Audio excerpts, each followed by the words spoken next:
स्मृतियों द्वारा की गई श्राद्ध की यह परिभाषा भी वेद के अर्थ का ही अनुसरण करती है। वेद ने भी स्पष्ट कहा है।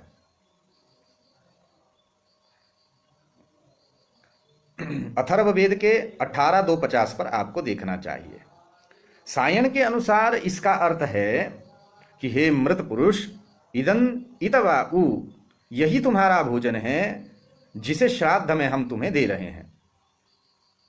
अपरन्ना, इसके अतिरिक्त तुम्हारे भोजन का और कोई आधार नहीं है। ये श्रुति का जो है भाष्य करते हुए सायणाचार्य जी लिखते।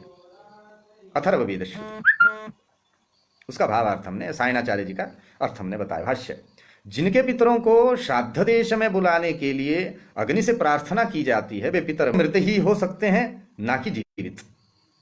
अथर्ववेद का एक मंत्र है, ये निखाता इत्यादि रूप से 18:234 पर अथर्ववेद के। वहाँ सायण के अनुसार इसका अर्थ है कि ये निखाता, जो पितर निखनन चूड़ाकरण से पहले मृत बालक का जमीन में संस्कार के द्वारा भूमि में गाड़ करके संस्कृत किए गए हैं, और ये परोक्ता, जो पितर दूर के देश में काठ की तरह छोड़कर संस्कृत किए गए हैं, ये दग्धा, जो फिर अग्नि में दाह संस्कार द्वारा संस्कृत हुए हैं, ये च उद्धिता, और जो पितर ऊपर पितृलोक में जा पहुंचे हैं, इस तरह जिनके भिन्न भिन्न संस्कार किए गए हैं, तान आवह, उन पितरों को हे अग्नि देवता हविखे अत्तवे, इस हवि को खाने के लिए आवह, बुला दीजिए।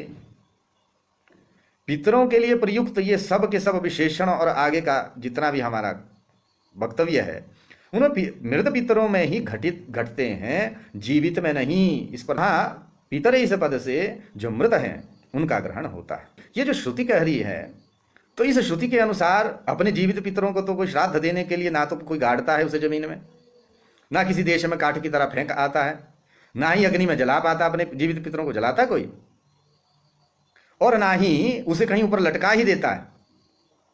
यदि कोई हठवश ऐसा करता है तो अपने माता पिता को घोर यातना देता है, और यह यातना श्रद्धावश नहीं हो सकती। ऐसा करना या तो जड़तावश होगा या दुराग्रहवश होगा। मंत्रों में ही, श्रुति में भगवान जो है, भगवान वेद ही कहते अग्निदग्ध। ये जो है ऋग्वेद 10:15-14 पर देखना चाहिए, और अथर्ववेद 10:15-14 पर अग्निश्वात इत्यादि से 19:58 आदि ये सब विशेषण मिलते हैं। वे भी मृत पितरों में ही अन्वित हो सकते हैं, जीवित नहीं। जीवित पितरों में इनका अन्वय नहीं किया जा सकता, इनका अर्थ बदल भी नहीं सकता। शतपथ ने कहा है कि अग्निश्वातः उन पितरों को कहते हैं जिन्हें अग्नि जला करके स्वाद लेता है, उन्हें कहते अग्निश्वात। यान अग्निरेव दहन सदयति ते पितरो अग्निश्वाताः, ये शतपथ जो है में ये बात आई है।